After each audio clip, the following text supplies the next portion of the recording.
নূরে মুহাম্মদ রসুল আরবি বেনায়ে বেপরবার, জিব্রাইল চুমে যার দরবার।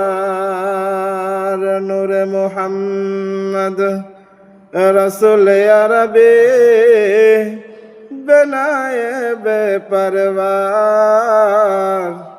জিব্রাইল চুমে যার দরবার। যার কদম জমিনে পড়িলে দুনিয়ার হয় মিরাজ, রসুল পাকের জুত মুবারক আরস আজিমের তাজ। সে নবীর রওজা দেখিলে হবে জান্নাতি হকদার, জিব্রাইল চুমে যার দরবার। নূরে মুহাম্মদ